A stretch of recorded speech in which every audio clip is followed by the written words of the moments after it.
Donc, aujourd'hui, on va parler de la loi 25. Bon, j'imagine que tout le monde a entendu parler de la loi 25. Il y a quand même un nombre assez impressionnant de blogs, webinaires, textes là, qui ont été produits là-dessus. Et ça affecte presque tout le monde, dans un sens.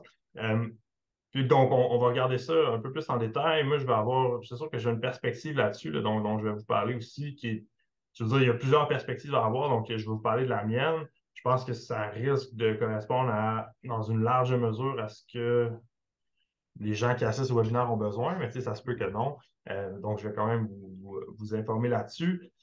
Donc, la loi 25, ça, essentiellement, là, bon, on appelle ça la loi 25, mais c'est pas vraiment une nouvelle loi. Donc, ça modifie deux lois qui existent déjà. Donc, la loi sur la protection des renseignements personnels dans le secteur privé et la loi sur l'accès aux documents des organismes publics et sur la protection des renseignements personnels. Donc, la première, ça vise les entreprises qui sont dans le secteur privé, ce qui inclut là, dans une large mesure, et puis bon, on pourra peut-être parler des subtilités de ça, je sais qu'il y avait des questions là, à la fin, mais ça va inclure aussi des organismes à but non lucratif qui ne sont pas les organismes publics.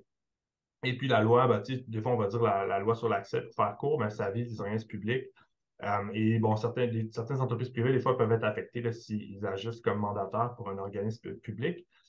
Et bon, c'est deux lois qui sont différentes, mais qui, dans une certaine mesure, là, quand on parle outre l'aspect accès aux documents, qui est moins un enjeu pour les entreprises, les organismes du secteur privé, au niveau de la protection des renseignements, il y a beaucoup de similitudes. C'est sûr que moi, mon expertise, c'est plus dans le secteur privé. On a plus de clients dans le secteur privé.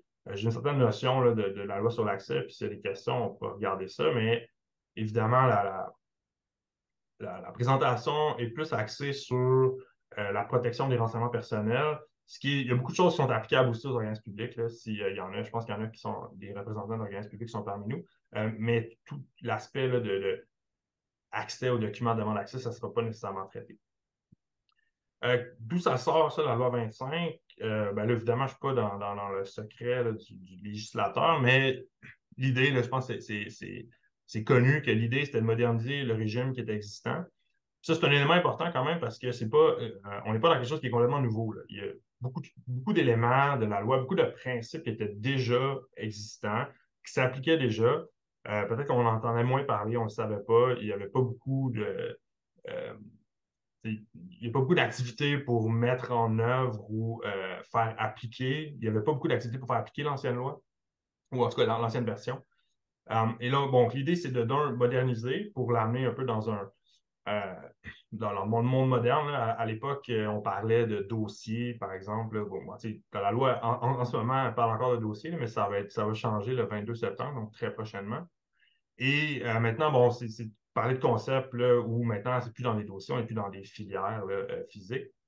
Donc, il y a un objectif à ce niveau-là. Puis, bon, je pense qu'il y avait un objectif aussi d'harmoniser un peu notre régime avec ce qui se fait en Europe. Donc, presque tout le monde, j'imagine, a entendu parler du RGPD. En anglais, on dit GDPR, qui est le Règlement général de protection des données en Europe, qui a une portée aussi extraterritoriale, donc ça s'applique ici dans une certaine mesure. Il y a eu ça a fait couler beaucoup d'encre, là, plus que la loi 25 encore, je pense, à l'époque. Et donc, avec la loi 25, on vient se coller au Québec à un régime qui ressemble beaucoup, ou ressemble plus à ce qui est en vigueur en Europe.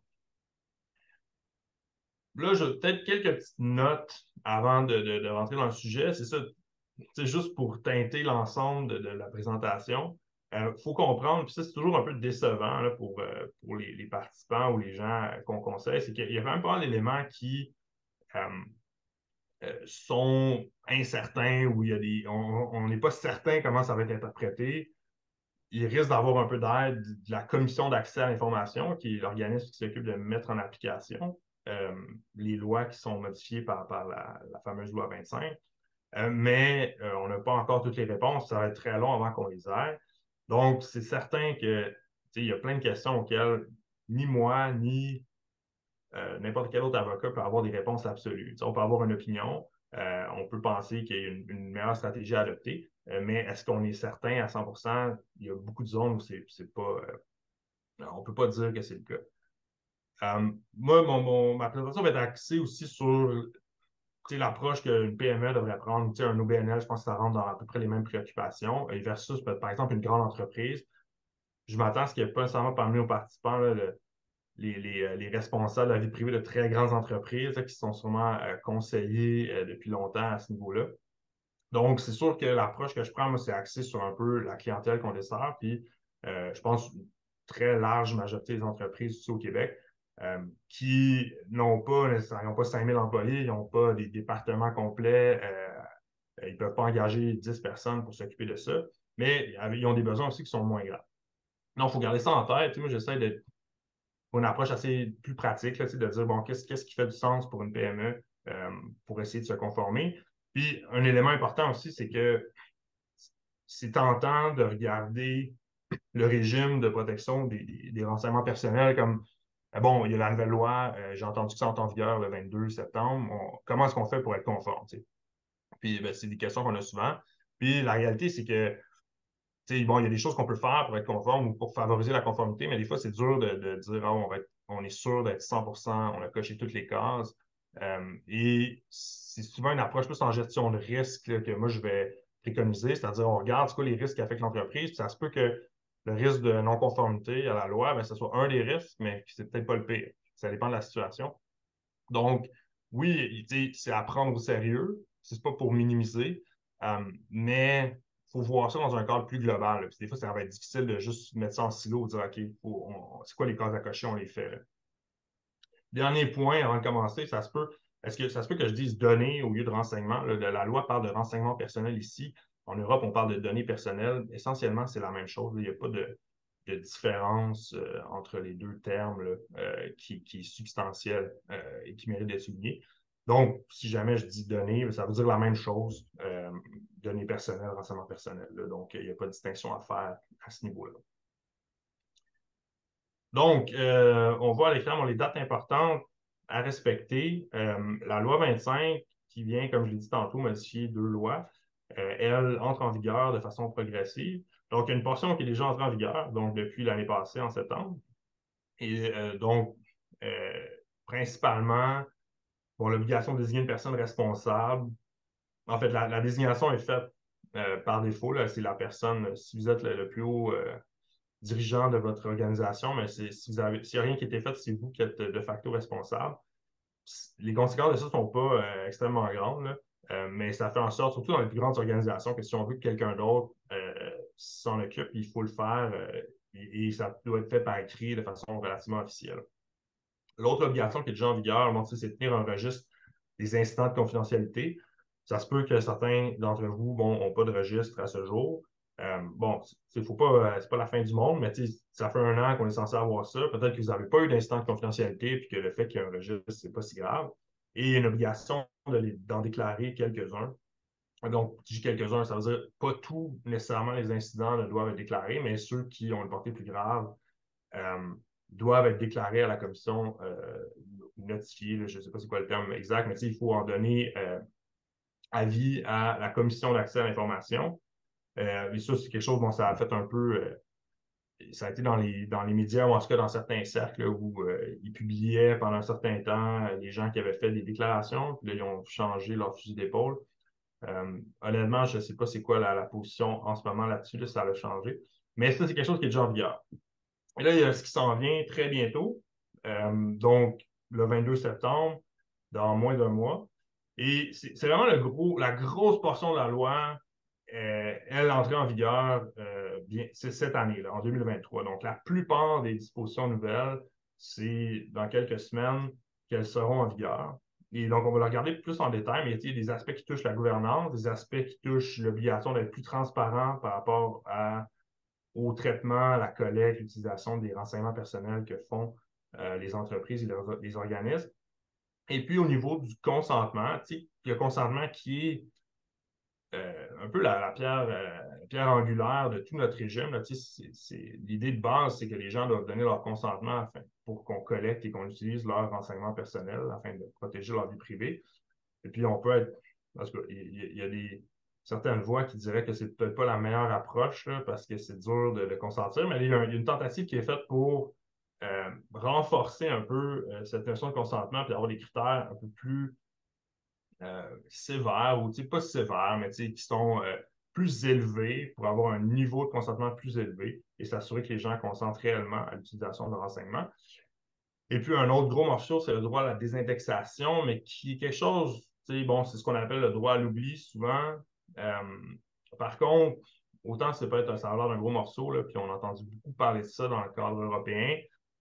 Pour beaucoup de PME, je pense que ça ne sera pas un gros changement, à moins que vraiment vous soyez dans un secteur où euh, l'entreprise, ce qu'elle fait, c'est qu'elle indexe, soit qu'elle a des contenus, par exemple, journalistiques, ou elle va indexer certaines choses sur des sites avec des noms de personnes, là. Mais c'est assez spécifique. Et puis, en 2024, puis on y reviendra tantôt, là, mais il y a la portabilité des données qui est aussi quelque chose qui, pour les PME, je pense, ne sera pas un, un game changer, excusez l'anglicisme, mais ça ne sera pas quelque chose qui devrait révolutionner l'ensemble euh, de ce qu'on va avoir à faire. Donc, on peut peut-être penser à ben, j'en ai parlé, on n'a pas de slide à faire d'ici le 22 septembre 2022. Peut-être on aurait dû en faire une. Euh, je vais peut-être l'aborder juste rapidement avant qu'on commence. C'est-à-dire que le fameux registre, l'idée, c'est qu'il faut noter si on détient des renseignements personnels. Et puis là, j'ai pas fait une longue définition de ce que c'est, mais peut-être pour le bénéfice peut-être de ceux qui sont moins familiers avec le concept. C'est quand on parle de renseignements personnels, c'est puis ça, c'est pas quelque chose qui a changé. C'est pas la loi 25 qui vient dire ça, là, mais on parle de n'importe quelle information qui concerne un individu qui est identifié ou identifiable. Et donc, ça faut peut-être juste le mythe des fois là, qui peut subsister, c'est que ben, si c'est pas le nom, le courriel ou le numéro d'assurance sociale, c'est pas un renseignement personnel. C'est pas exact. C'est-à-dire que si on a un dossier, et puis le dossier, peut-être, je veux dire, dans l'ancien temps, là, entre guillemets, là, le dossier, c'est en papier, là, une filière, puis on met le nom Bruno Provencher-Bordelot sur le dossier, puis on met plein de documents dedans qui ont rapport, mettons, par exemple, à moi. Donc, je sais pas, ça peut être une évaluation d'un employé, ça peut être un profil pour faire du marketing, n'importe quoi. Donc, tout ça devenait des renseignements personnels parce qu'ils sont associés à une personne. Puis là, maintenant, ben, c'est plus électronique, donc ça va être dans une base de données. Si on prend un concept assez simple de base de données, là, pensons-y comme un tableau, là, un tableur Excel. Peut-être la colonne 1, c'est le nom. Puis là, on peut avoir 250 colonnes après où on met toutes sortes de caractéristiques. Ben, tous ces renseignements-là vont être des renseignements personnels tant qu'on a. Là, je simplifie, là, donc, tant qu'on a la colonne 1, mais il faut faire attention parce que des fois, même si on enlève le nom, ça se peut qu'on ait d'autres types de renseignements qui permettent d'identifier la personne de laquelle on parle.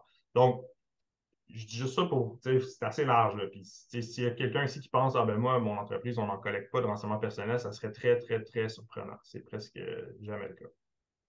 Et donc, je reviens à l'idée du registre. Donc, l'idée, c'est juste de tenir, de noter si on a un événement où on suspecte, ou je sais pas, on perd un laptop, où on identifie qu'il y a eu une intrusion dans notre système de sécurité.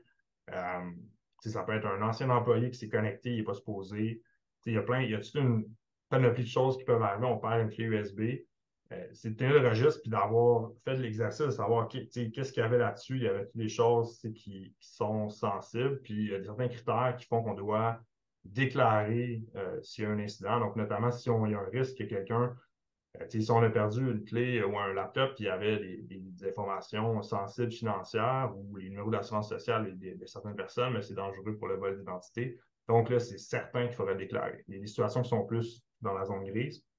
Donc, ça, c'est déjà en vigueur. Donc, s'il n'y a rien qui a été fait à ce niveau-là, mais ça aussi, c'est à faire, pas seulement d'ici le 22 septembre 2023, mais c'est à faire dès que possible.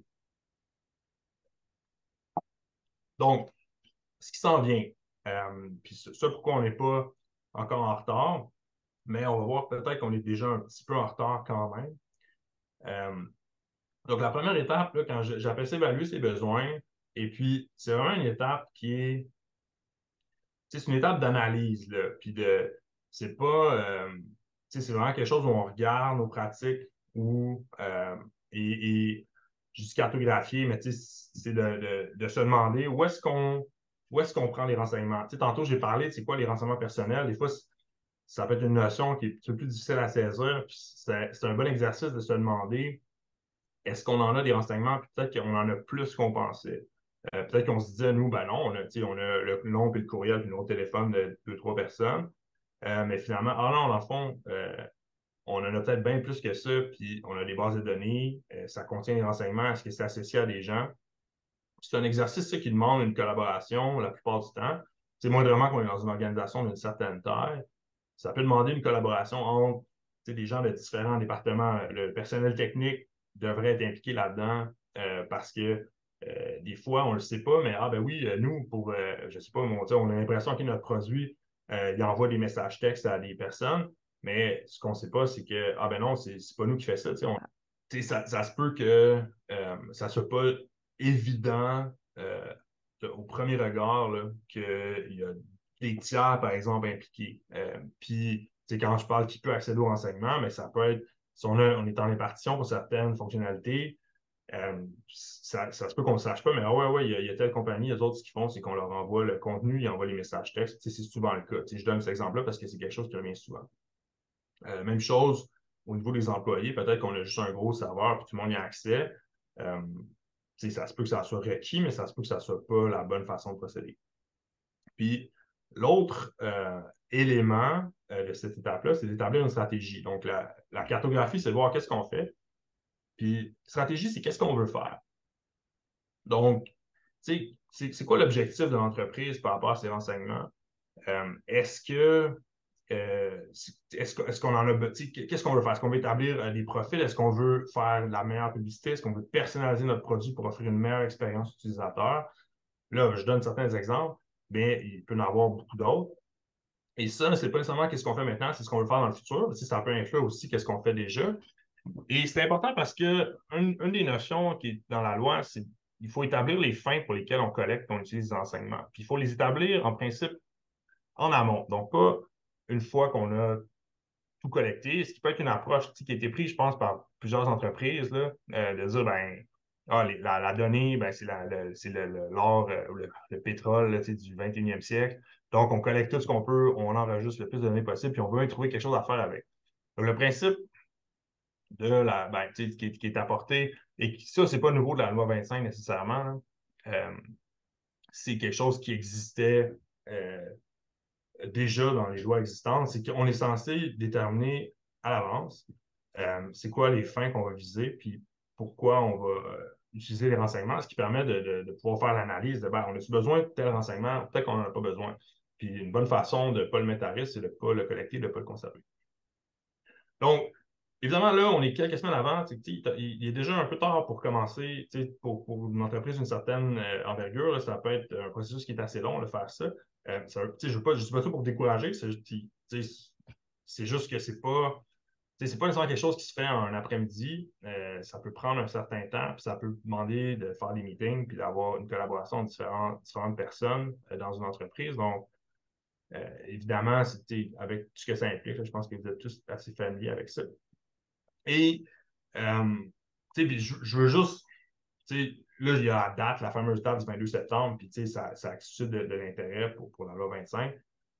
Je dédramatise, je ne sais pas c'est quoi le feeling de tout le monde là-dessus, mais bon, le 23 septembre, vous n'allez pas recevoir un avis d'infraction absolument. Là, je pense je ne sais pas c'est quoi leur stratégie à la Commission d'accès à l'information. Probablement qu'ils vont vouloir faire quelque chose au lendemain du 22 septembre, mais ça m'étonnerait que, au niveau des PME, des gens qui sont de bonne foi, ce n'est pas ça qui risque d'être leur première. Je peux pas rien garantir, là, mais je ne m'attendrais pas à ce qu'il y ait les ressources même là, pour faire une énorme opération. Donc, il faut mettre sur le radar, mais même si on n'a pas tout fini le 22 septembre, faut pas, je ne suis pas sûr que ça vaut la peine de faire des nuits blanches à répétition là, pour la plupart des entreprises, on s'entend. Je pense que dans certains cas, oui, ça vaut la peine, surtout ceux qui traitent des renseignements très sensibles. Mais dans plusieurs cas, si on se réveille aujourd'hui, ben bon, on prend les moyens puis on prend le temps de le faire comme ça. Passer à la deuxième étape. Donc, deuxième étape que j'ai appelée établir un cadre de gouvernance. Là, ça, c'est un peu de mon cru, là, c'est pas nécessairement ce terme-là qui est dans la loi, mais ce qui est dans la loi, c'est l'obligation d'adopter des politiques et des pratiques internes. Ça peut créer quand même de la confusion parce que bon, on est très familier avec le document qu'on appelle politique de confidentialité, qui est un document, bon, à mon humble avis, assez mal nommé, là, je dirais, parce qu'au final, souvent, ce qui est inclus là-dedans, c'est pas vraiment une politique, c'est plus une déclaration, on donne de l'information à une personne à l'extérieur, alors que, bon, des politiques internes, ça va être, bon, c'est quoi les règles qu'on a, les entreprises, probablement que vous en avez dans vos entreprises, des politiques internes sur différentes choses, ça peut être sur les vacances, sur le voyagement, peu importe le remboursement des dépenses, ce genre de choses-là. Et là, il y a une obligation d'en avoir, d'avoir des politiques et des pratiques qui touchent la protection des renseignements personnels. Et donc, euh, ce sont des politiques qui doivent toucher bon, des sujets qui sont établis, donc conservation et destruction, les rôles et responsabilités des membres du personnel et le traitement des plaintes. Une façon de faire ça qui peut être très simple, ça peut être d'inclure ça un peu dans notre politique de confidentialité ou le document qui est sur le site web. Dans la plupart des cas, moi, je vais recommander de faire des politiques à part qui vont être vraiment destinées plus aux gens à l'interne, donc qui seraient dans le manuel de l'employé, sur l'intranet, dans des zones comme ça qui ne sont pas nécessairement disponibles là, aux clients et au public. Et là, la longueur puis la complexité de ce genre de document-là, ça dépend vraiment de l'organisation. Si pour des grosses organisations, ça peut être utile d'avoir une politique assez substantielle. Dans les petites organisations, j'ai des clients, ils sont trois. C'est sûr que une politique très longue, ça ne sert pas à grand-chose. Est-ce qu'il y a moyen de faire ça sur une page ou deux? Dans certains cas, je suis certain que oui. Donc, mais c'est quelque chose qui est requis et il doit y avoir de l'information à propos de ces politiques-là disponibles sur le site Web. Euh, on parle d'informations détaillées. Bon, ça, c'est une des zones, là, on ne sait pas exactement. À chacun de décider là, avec quoi il est confortable. Euh, et les conseillers pourront vous aider avec ça. Et puis, dans plusieurs cas pour des PME, de mettre à jour soit sa politique de confidentialité ou le document qui tient ce rôle-là, qui va être sur le site Web, puis qui est requis maintenant d'être sur le site Web de toute façon. Ça peut être une façon de le faire. Une autre façon serait de créer une section sur le site Web qui parle de voici comment on traite vos renseignements. Voici les rôles de chacun. Si vous voulez faire une plainte, appelez, écrivez à telle personne avec une adresse. C'est variable le niveau de détail qu'on doit donner. Je pense qu'il faut l'adapter aussi à la grosseur de l'organisation puis au type de renseignements qui sont traités. Certaines organisations traitent très peu de renseignements personnels, puis d'autres, c'est leur modèle d'affaires essentiellement est fondé là-dessus. Là. Donc, l'énergie qu'on met là-dedans va être modulée en fonction de ça un peu.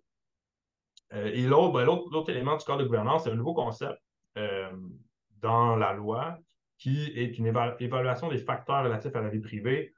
En anglais, on appelle ça un Privacy Impact Assessment. C'est quelque chose qui si je ne m'abuse, existait déjà dans le secteur public, quelque chose qui existe dans le régime européen. Et là, je ne rentrerai pas dans le détail parce que c'est pas si clair c'est quoi qui est requis en termes de comment faire une telle évaluation. Mais il y a plusieurs situations qui demandent maintenant et qui, en fait, qui demanderont à partir du 22 septembre prochain qu'on fasse une telle évaluation. Donc, notamment si on a des fournisseurs en impartition ou si on envoie des données hors du Québec. Et ça touche beaucoup d'entreprises. Quand vous allez si vous faites votre cartographie, là, vous allez vous rendre compte probablement qu'il y a des données qui sortent du Québec dans plusieurs cas. Et donc, ça demande de faire une évaluation. Puis là, bon, la forme que ça prendra, je pense que dans certains cas, ça reste assez simple. Mais dans d'autres cas, quand on parle de nouveaux projets, quand on développe un nouveau système, un nouveau projet. Donc, c'est un peu soit on l'achète, soit on le développe, soit on fait une refonte d'un système existant. Bon, ce que ça veut dire, ben, c'est une des choses qui reste à voir. Mais on s'entend que si vous avez quelque chose qui roule déjà, mais ce n'est pas visé. C'est plus les nouvelles initiatives qui vont demander de faire l'évaluation avant de le faire. Et si on parle d'études, il y a des exceptions au consentement maintenant pour faire participer à des études de la recherche et ça va demander aussi de faire une évaluation. Essentiellement, l'objectif d'une évaluation, c'est de faire l'exercice de regarder notre projet, puis de regarder c'est quoi les renseignements qu'on va collecter, puis identifier les risques, de dire, ah, mais il y a peut-être un risque que telle personne puisse être identifiée parce que on a tel renseignement dans notre ensemble de données, puis avec telle base de données publique. Là, je prends un exemple un peu là, poussé, mais ça peut être plus simple que ça, là, de dire ben, on va avoir les renseignements, ils ne sont pas cryptés, ben, ils ne sont pas chiffrés parce que ça serait trop long. C'est quoi le risque, d'évaluer la sensibilité, et de consigner ça dans un rapport. Et donc, c'est quelque chose qu'on fait soi-même. Et puis, il y a une notion dans la loi qui est de dire la, la, l'évaluation des facteurs doit avoir une proportionnalité avec la sensibilité, le nombre de renseignements et la situation. Donc, il y a certaines situations qui vont appeler à faire une évaluation dont le rapport pourrait être très long, puis qui pourrait prendre beaucoup de temps, pour laquelle on va engager des professionnels, etc. Et il y a certaines situations, je pense, qui vont appeler à faire une évaluation qui est beaucoup plus mécanique, qui va juste démontrer que oui, on s'est posé la question, on a identifié que les risques étaient faibles et on consigne ça dans nos rapports, c'est dans nos dossiers. Donc, ce qu'il y a à faire là-dessus, c'est d'adopter peut-être une procédure, de se faire un gabarit, de peut-être faire ça dépend là, vraiment de la façon dont votre organisme ou entreprise fonctionne, mais ça peut impliquer de faire une petite formation, puis d'adopter quelque chose, va dire, ben, là, si on a besoin de faire ça, voici les situations où on a besoin de le faire, puis on va le mettre dans tel document, puis si jamais, ben, ce qu'on a besoin va au-delà de ça, ben, vous appelez telle personne, le responsable, puis lui va déterminer qu'est-ce qu'on fait avec ça. La troisième étape. Donc, la troisième étape, puis, c'est bon, évidemment, certaines de ces étapes-là peuvent être faites euh, euh, en même temps, dans certaines mesures, mais c'est sûr que c'est une meilleure idée, surtout la première étape, c'est une meilleure idée de cartographier et d'établir sa stratégie avant de modifier ses produits et services et ses pratiques de commerce parce que c'est un peu c'est lié. Si on a une certaine stratégie, ben, on va modifier nos choses, on va modifier nos documents en fonction de cette stratégie-là. Donc, un élément que je pense que tout le monde va devoir faire, c'est réviser ses politiques de confidentialité. C'est le document dont tantôt je disais qu'il était mal nommé. Bon, moi, je parlais souvent soit de politique relative à la vie privée ou maintenant peut-être déclaration relative à la vie privée. En anglais, on voit beaucoup privacy notice maintenant, qui est c'est important de comprendre que le but de ce document-là, c'est vraiment de donner de l'information. C'est une obligation de transparence. Donc, il y a des individus qui interagissent avec votre entreprise, puis certains de leurs renseignements personnels sont collectés et utilisés. Puis on va les informer de quels sont ces renseignements-là et qu'est-ce qu'on fait avec, quels sont leurs droits. Et c'est quelque chose qui existait déjà. Donc, ce n'est pas une révolution sur le principe, mais il y a des exigences plus pointues à partir du 22 septembre.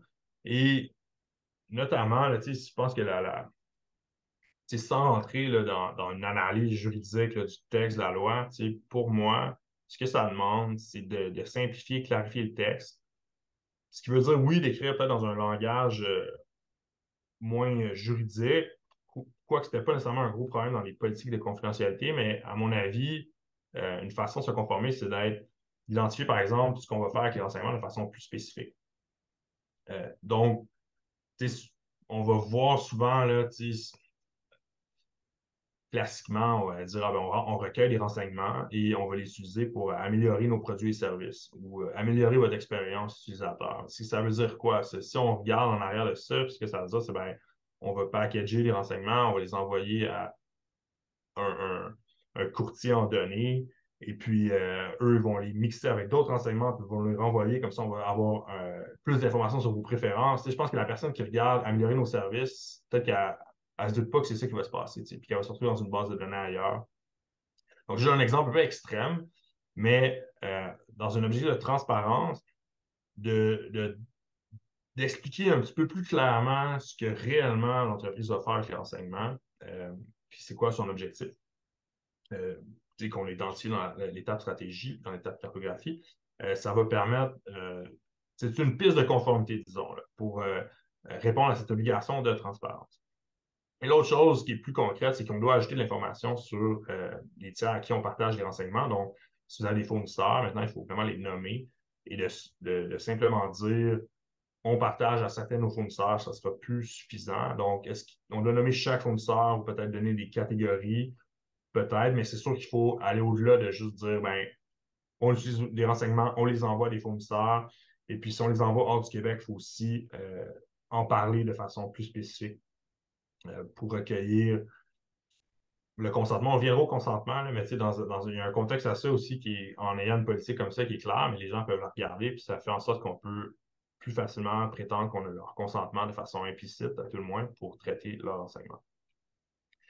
Et l'autre étape, c'est d'établir des mécanismes pour donner des choix. Donc, la politique ou le document qui indique voici ce qu'on fait, voici où est-ce qu'on les envoie, mais ça donne un choix dans un sens, parce que quelqu'un pourrait lire ça et décider de ne pas fournir ce renseignement ou de ne pas faire affaire avec une entreprise. Mais ça va plus loin, puis on y reviendra, on va parler du consentement un peu plus loin.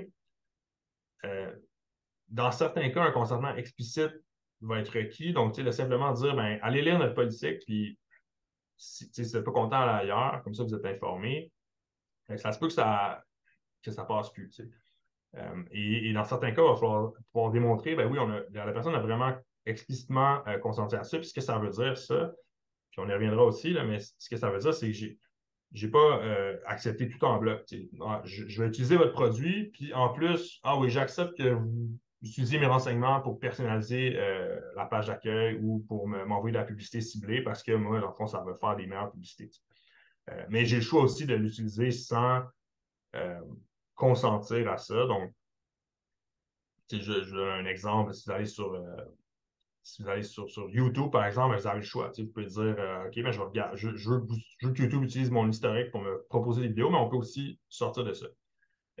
Et donc, ça, là, je donne l'exemple de YouTube, grosse entreprise, mais il y a d'autres situations pour des PME au Québec qui peuvent poser la question, est-ce qu'on devrait modifier les paramètres de notre produit, de notre site web pour permettre un réel choix. Le réel choix dans le sens de je peux utiliser ce site web avec ça ou sans ça. Il y a une notion également, peut-être revenir, Chloé, dernière chose, les technologies de profilage, localisation, identification. Donc, c'est un peu dans la même veine. Là, ce que ça veut dire, ça, c'est une des bonnes questions. C'est des termes qui sont assez généraux. Mais bon, si on rentre un peu là-dedans, puis on a des technologies qui permettent ça, il faut se poser la question. Puis, bon, ce que la loi vient dire, c'est qu'on doit permettre l'activation et la désactivation. Il y a une certaine ambiguïté sur est-ce qu'on est obligé là, que ça soit désactivé au début, mais probablement que oui. Donc, ce qui veut dire que, bon, si on veut localiser quelqu'un dans notre application, bon, je pense qu'à l'époque, il y avait un petit peu, ça a fait couler de l'encre un petit peu les applications de météo, là, qui finalement localisaient les gens là, à chaque seconde de leur vie. Là.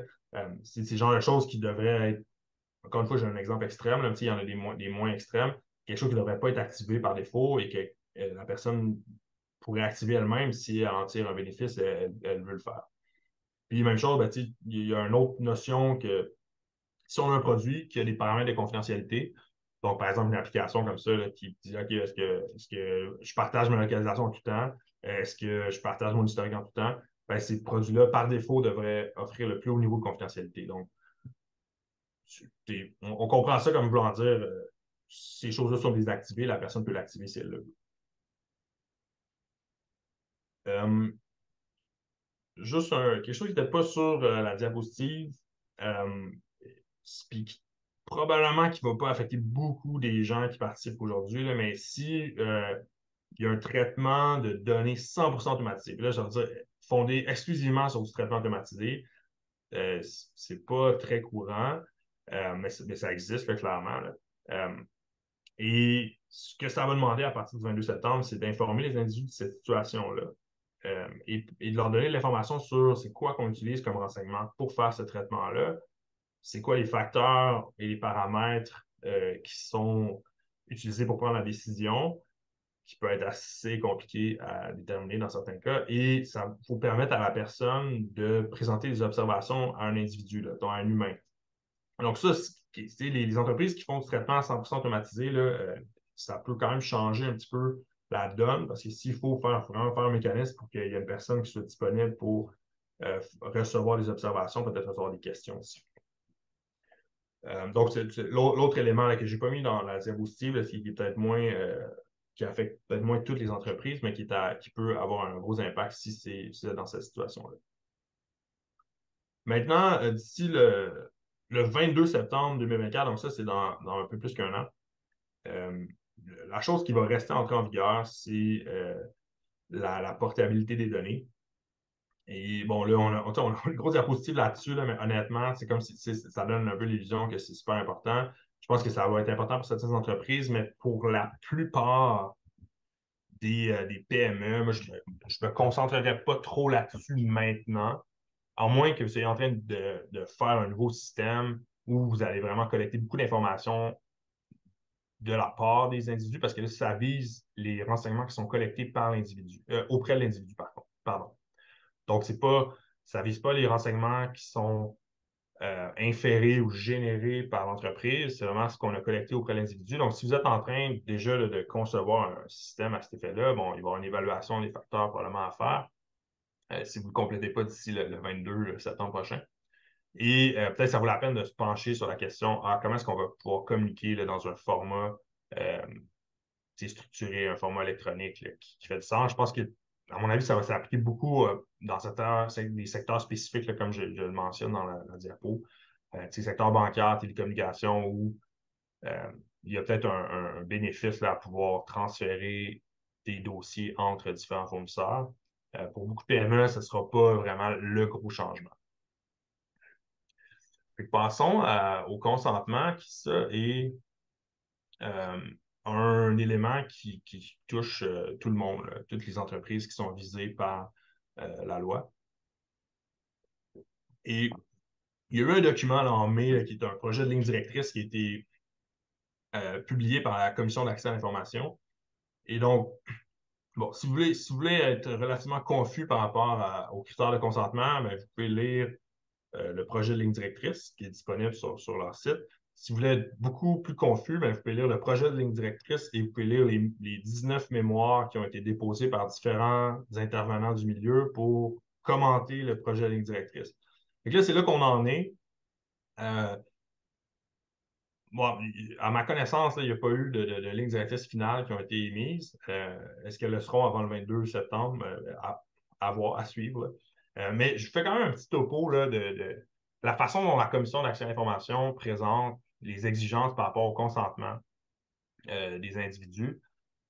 Donc, là, il y en avait plus que ça, il y avait plus de caractéristiques, mais j'en ai regroupé certaines parce que je trouvais que c'était un petit peu redondant. Mais l'idée, c'est qu'il doit être manifeste. Donc, quelqu'un doit donner, doit indiquer que sa volonté. Donc, ça veut dire, mettons, cocher une case. Si on a, dans le pied de page du site web, on a une politique de confidentialité, puis on assume, les gens ont sûrement été lire ça, puis ils ont consenti, ben, tu sais, ça, c'est pas manifeste.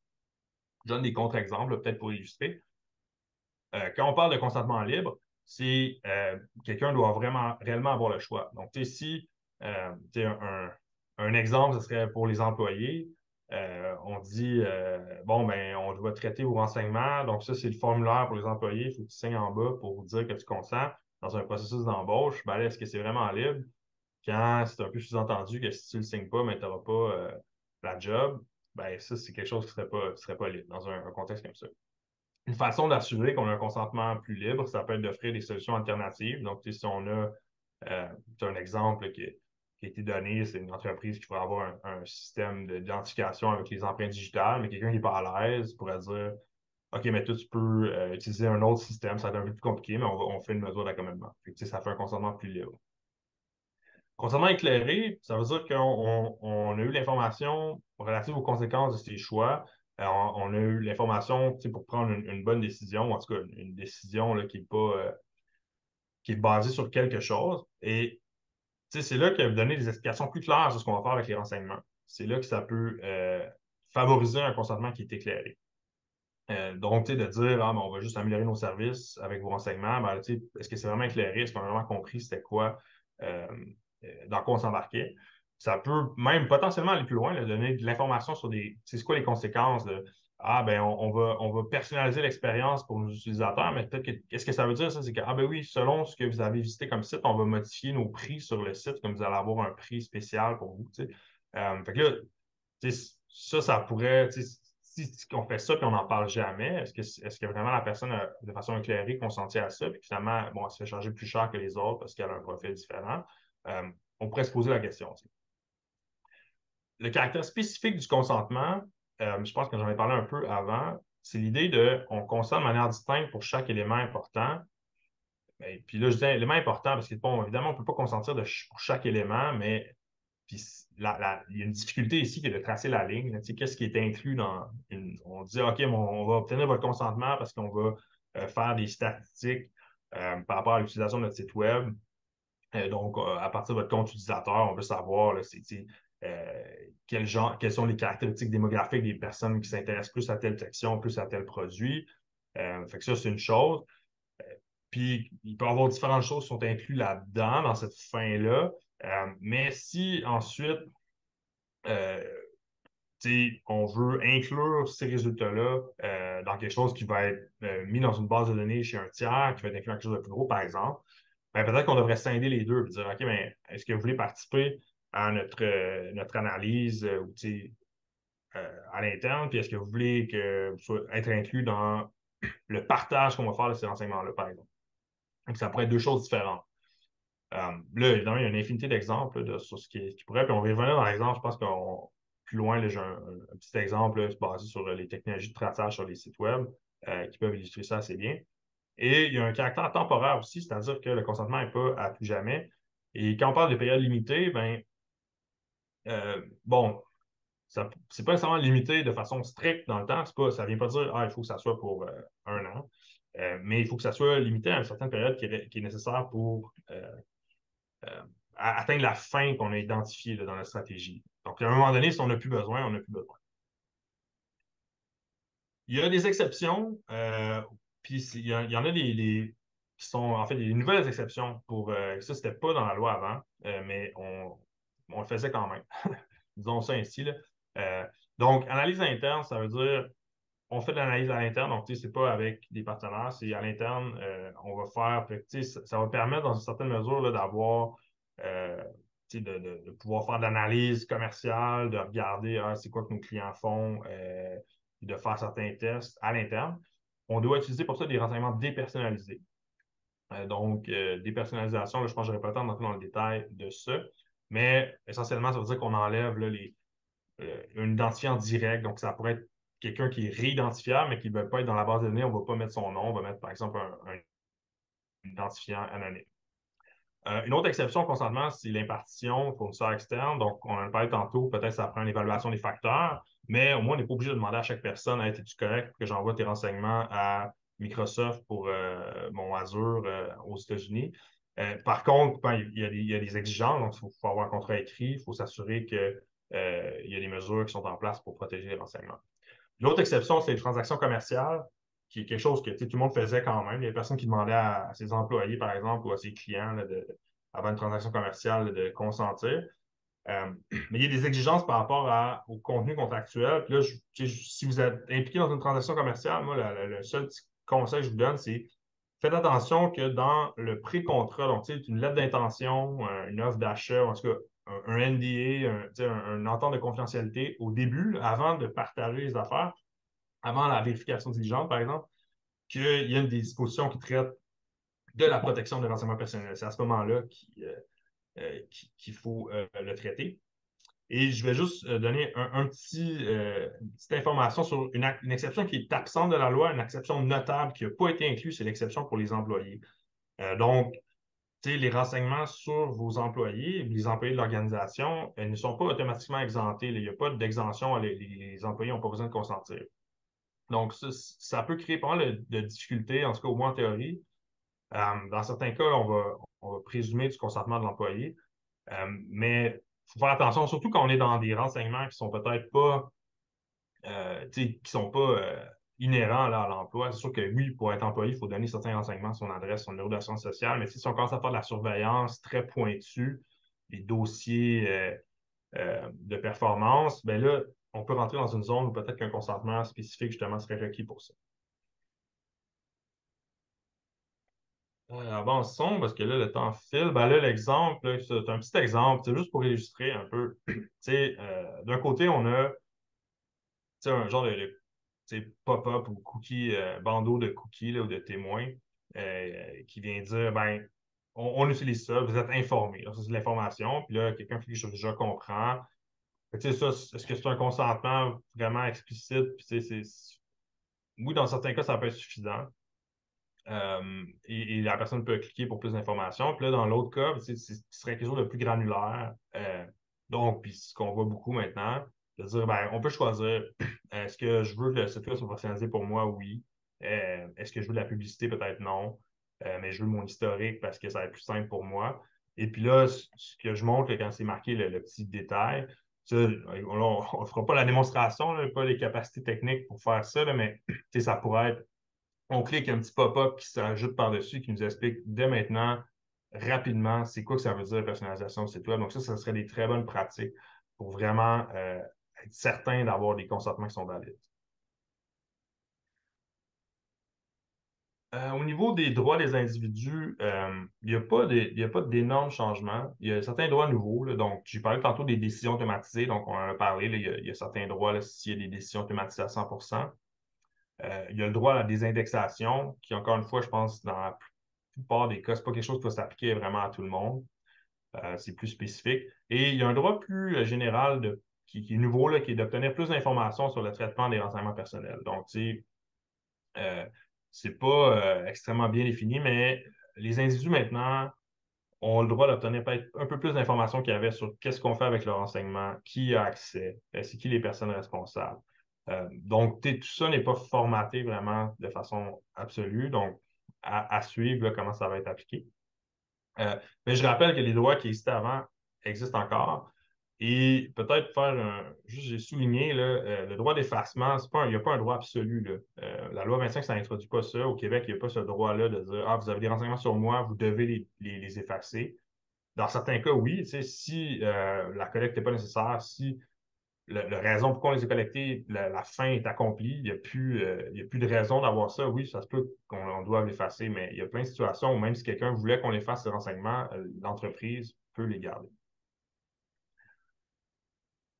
Donc, rapidement, l'impact sur le marketing par courriel, parce que, bon, c'est un webinaire avec CyberImpact. Moi, à mon avis, il n'y a pas un gros impact, là. Il y a la loi canadienne anti-courriel qui continue de s'appliquer. Il y a des critères qui sont définis dans la loi pour l'envoi des messages électroniques commerciaux. C'est des critères assez élevés pour le consentement explicite. Du consentement implicite, il pourrait peut-être avoir un conflit. Peut-être que quelqu'un pourrait dire ah, la loi 25 est plus sévère, ça ne marche plus le consentement implicite de la loi canadienne anti-pourriel. Moi, ça m'étonnerait là, que ça soit l'approche qui soit prise. Là. On a déjà ce régime-là. Je ne vois pas tant de raisons de le remettre en question. Par contre, là où je ferai attention, c'est mais d'un, là, je l'ai dit en bas dans la diapositive, les pratiques vraiment agressives, il y en a des fois qui poussent un peu la loi anti-pourriel à la limite, là, en disant ben, tu veux te désabonner, mais je te désabonne juste de tel courriel, puis là, c'est vraiment compliqué de se désabonner de tout. Là. Ça pourrait être des pratiques qui pourraient aller être difficiles au niveau consentement. Puis l'autre élément, c'est si on met des technologies de profilage dans les courriels. Il y a des pixels, des technologies de traçage, est-ce que j'ai lu, est-ce que j'ai cliqué sur ça? Ben là, à ce moment-là, ça pourrait poser des questions en termes de est-ce que je dois obtenir un consentement de plus de mes utilisateurs pour implanter ce genre de technologie-là? Même chose si j'ai un fournisseur de marketing par courriel qui est hors Québec, ça peut demander une évaluation des facteurs de l'année prévue. Bon, fait que je regarde l'heure. Bon, j'ai dépassé un peu le temps alloué, mais on peut y rester un petit peu après pour les questions. Donc, il y a plusieurs personnes qui ont envoyé des questions en s'inscrivant au webinaire. Je vais t'en lire quelques-unes. Donc, il y a Philippe qui demande comment cette loi affecte les entreprises basées à l'extérieur du Québec ayant des clients au Québec. Ben, la loi, oui, la loi s'applique au Québec avec les individus qui sont au Québec. Donc, si vous collectez si une entreprise qui collecte des renseignements et qui utilise des renseignements personnels sur des personnes au Québec est assujettie à la loi, de la même façon que le RGPD, là, donc, cette entreprise-là fait affaire au Québec, même si elle n'est pas basée au Québec. Il peut y avoir des difficultés d'application là, ou d'exécution, par exemple, d'un ordre, d'une ordonnance, quoi que ce soit, si vraiment on est dans le cas d'une entreprise étrangère. Mais si vous avez une entreprise qui a des clients de façon significative au Québec, devrait se préoccuper de la loi 25. Parfait. Une autre question de Nathalie. Nous avons une liste d'abonnés créée sur plusieurs années. Que dois-je faire pour respecter la loi 25?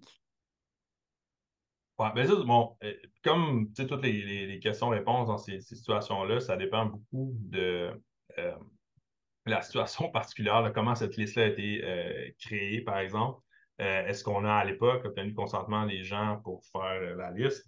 A priori, il n'y a pas vraiment de raison que si les abonnés, on a fait la liste, si les gens ont consenti à ce qu'on utilise leur adresse, tout ça est fait dans le respect de la loi anti-courriel. Je ne vois pas d'enjeu nécessairement à ce niveau-là. Peut-être mettre à jour votre politique de confidentialité pour parler de ce que vous faites avec votre liste d'abonnés, mais il n'y a pas de raison de penser que ça deviendrait tout d'un coup impossible de l'utiliser. Excellent. J'ai une autre question qui revient vraiment souvent, celle-ci de Elsa. Elle demande, est-ce que la loi 25 s'applique également aux OBNL, donc aux organismes à but non lucratif? Donc, réponse courte, oui. Là. Réponse courte, oui. Tu sais, dans le fond, la loi, tu sais, quand on parle de la loi 25, j'en ai parlé au début, il y a deux lois. Donc, il y a la loi sur la protection des renseignements personnels dans le secteur privé. Puis c'est cette loi-là, dans la plupart des cas, qui va s'appliquer à un OBNL. Et elle s'applique aux entreprises. Mais la notion d'entreprise est prise au sens très large. Donc, la plupart des EBNL vont probablement être une entreprise. Là, en me préparant pour ça, j'ai constaté qu'il y a eu un jugement là, en 2000 qui a suggéré que, bon, qui a décidé que un organisme à saveur religieuse n'était pas visé par la loi. À ma connaissance, ça n'a pas été renversé, mais moi, ce que je conseillerais à presque tous les OBNL, c'est oui, respecter ben, c'est pas la loi 25, mais c'est la loi sur les renseignements personnels dans le secteur privé. Super. J'ai une question de Jacinthe qui dit, je m'occupe des cyberlettres organisationnelles envoyées hebdomadairement à l'ensemble des employés. J'ai plusieurs interrogations. Dois-je leur envoyer une demande de confirmation? Ben, là, encore une fois, ça dépend un peu du contexte, là, mais dans la plupart des cas, là, si c'est des communications courriels aux employés euh, je suis presque certain, je pense que c'est pas visé, mettons, par les dispositions anti-courriel, en tout cas, dépendant du contexte, là, mais dans la plupart des cas, ça ne le sera pas. Et à ce niveau-là, là, moi, si on envoie n'importe quoi qui est un courriel envoyé à un employé dans le cadre de son travail, là, je ne considérerais pas que ça prend un consentement, parce que sinon, on ne pourra plus travailler, là, s'il faut comme à chaque fois. Là. Donc, les cyberlettres organisationnelles, bon, je ne sais pas exactement ce qui est inclus là-dedans, mais je m'attendrais à ce que ça ne soit pas un enjeu du tout et que la loi 25 ne vienne rien changer à cette situation-là. Excellent. J'ai Marie-Soleil qui dit, nous faisons seulement du B2B, donc du business to business. Les renseignements privés concernent nos employés. Devons-nous tout de même afficher sur notre site Web? Euh, Je ne sais pas si Marie-Soleil fait référence à la politique de vie privée Ben, je pense ou... que oui. Le critère, c'est s'il y a une collecte. Le critère pour avoir une politique qui doit être sur le site Web, c'est s'il y a une collecte de renseignements de manière technologique sur le site Web. Euh, Même si on fait du B2B, il y a des petites chances quand même qu'on collecte des renseignements personnels sur des représentants d'autres entreprises qui viennent sur le site. Donc, il y a des bonnes chances qu'une politique soit nécessaire. Au niveau des renseignements sur les employés, c'est moins, c'est pas tant la politique sur le site web qui est un enjeu.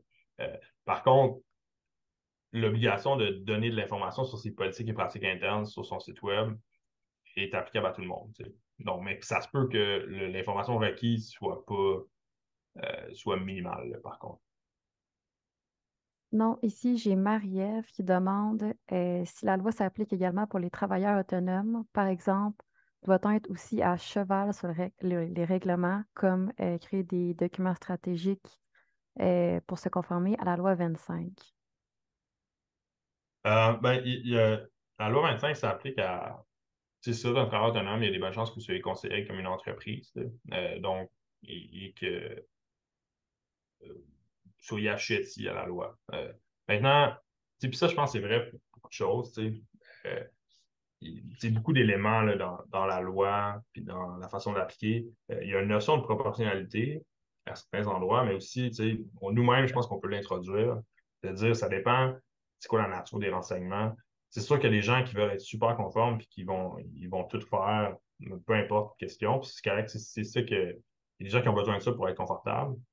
Mais tu sais, quelqu'un qui est un travailleur autonome, ça dépend de la nature de l'entreprise, mais si c'est pas axé sur vraiment la collecte de renseignements, puis que les renseignements qui sont collectés, c'est le courriel de quelques clients. Euh, tu sais, est-ce que ça vaut la peine là, c'est quoi le niveau de risque? Il est probablement pas très élevé. Il faut se poser la question là, avant de se lancer dans des grands chantiers. Poser la question, c'est quoi mon niveau de risque? Je pense que pour certaines entreprises qui pourraient inclure un travailleur autonome tout seul, le niveau de risque pourrait être très élevé. Euh, mais pour d'autres, il faut se demander, là, c'est quoi, est-ce que j'ai vraiment besoin de faire ça? Super. J'ai Julie qui demande si on utilise une plateforme CRM, donc par exemple HubSpot ou pour des finances étrangères, est-ce qu'on doit considérer que les données partent de l'extérieur du Québec?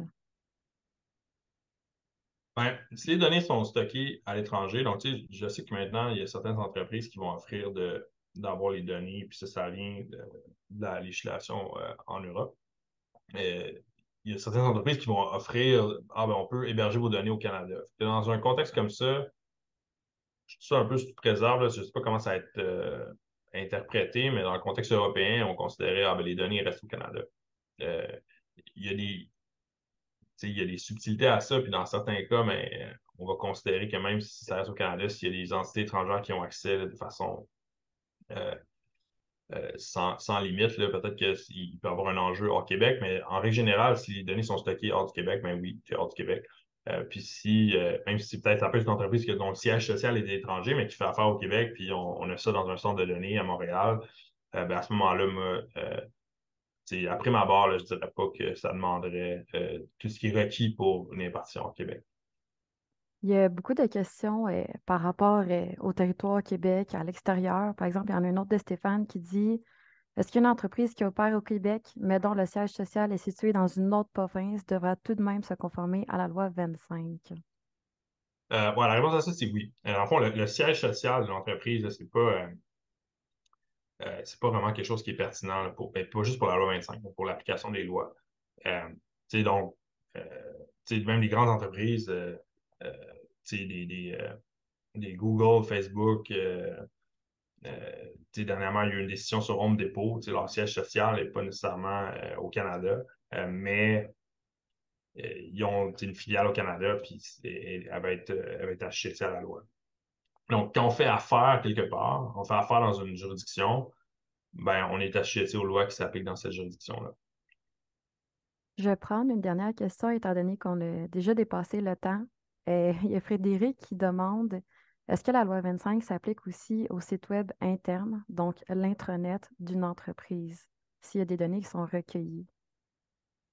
Ben là, si ça, on revient à ce de ce dont j'ai discuté un peu tantôt, c'est-à-dire qu'il n'y a pas d'exception au consentement pour les employés.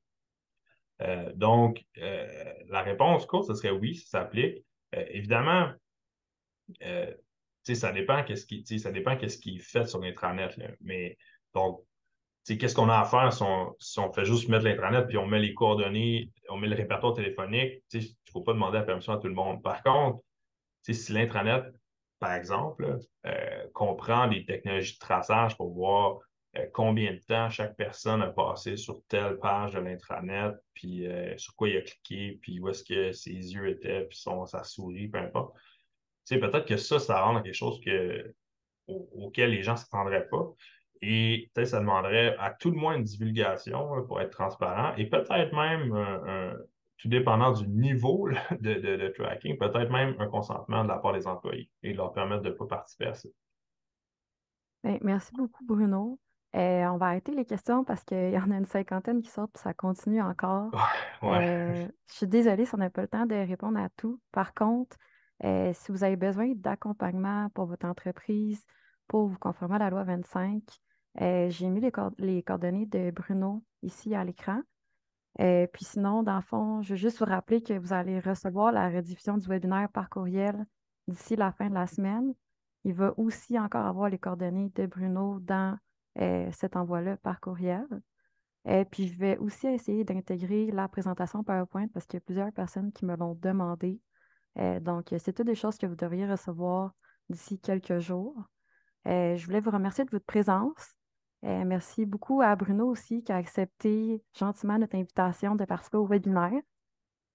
Donc, j'espère que ça a été utile pour vous, que vous avez appris plusieurs éléments. Donc, on se revoit bientôt. Et c'est ça, je vous recommande fortement de vous inscrire au cyberbulletin à l'infolette, dans le fond, de Cyber Impact. On envoie régulièrement de l'information sur la loi 25. Donc, ceux qui sont clients ou qui souhaiteraient se lancer dans le marketing par courriel, ça pourrait être pertinent. Donc, merci beaucoup, Bruno. Je ne sais pas si tu voulais dire un Ben dernier non, mais je petit veux mot. peut-être remercier tout le monde. Merci d'avoir été là. Ça m'a fait plaisir de partager ça avec vous. Évidemment, ben, on n'a même pas pu tout couvrir. Là. Il y a beaucoup de choses à dire et j'ai sûrement passé très vite sur certains sujets. Mais ben, comme Chloé l'a dit, on est disponible pour vous accompagner. Peut-être un petit élément. Là, moi, je vais.